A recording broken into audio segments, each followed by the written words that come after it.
ઘણા વખતથી ચર્ચા કરી રહ્યા છીએ. ચૂંટણી આપણી નજીક આવી રહી છે અને ખાસ કરીને અત્યારે આપણે જોઈએ તો બજારની અંદર ઘણા બધા અટેમ્પ્ટ થઈ રહ્યા છે એક ઉપરની તરફનો કારોબાર કરવામાં, પરંતુ બજાર અત્યારે જે રિસન્ટ હાઈસ છે એને સ્ટ્રગલ કરી રહ્યું છે.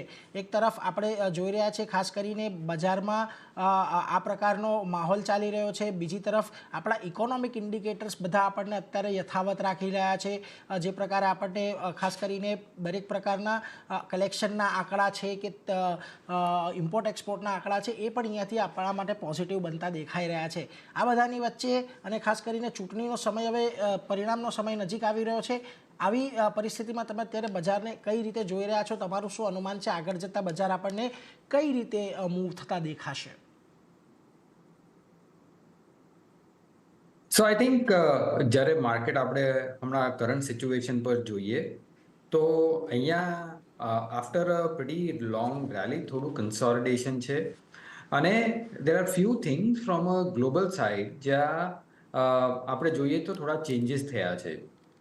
ખાસ કરીને જ્યારે આપણે જાન્યુઆરીમાં આવતા હતા ત્યારે આપણે જોયું કે એક એક્સપેક્ટેશન હતું કે US federal reserve over the year I think 4 થી 6 રેટ કટ કરશે. હેવિંગ સેડ ધેટ આફ્ટરવર્ડ્સ આપણે જોયું કે જેમ ઇન્ફ્લેશન નંબર્સ પ્રીટી સ્ટ્રોંગ આવ્યા, at the same time we saw કે ગ્રોથ જે છે ત્યાં થોડુંક વીકર આવ્યો છે.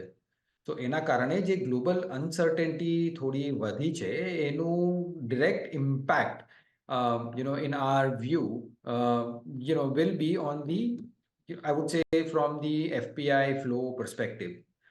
હંમેશા આપણે જોયું છે કે જ્યારે પણ ઇન્ટરેસ્ટ રેટ્સ હાયર હોય છે તો on an overall basis risk એસેટ્સમાં ઇન્ક્લુડિંગ ઇમર્જિંગ માર્કેટ્સમાં આપણે થોડુંક ડેમ્પનર જોઈએ છે ફ્લોઝમાં.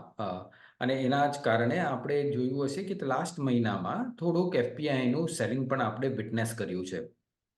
મારું મંતવ્ય છે કે ગોઈંગ ફોરવર્ડ 1-2 મહિનાની વોલેટિલિટી રહેશે અને એના પછી આપણે આપણા અર્નિંગ્સને મદ્દેનજર ધ્યાનમાં રાખીને આપણે અર્નિંગ્સને ફોલો કરશું on an overall market direction.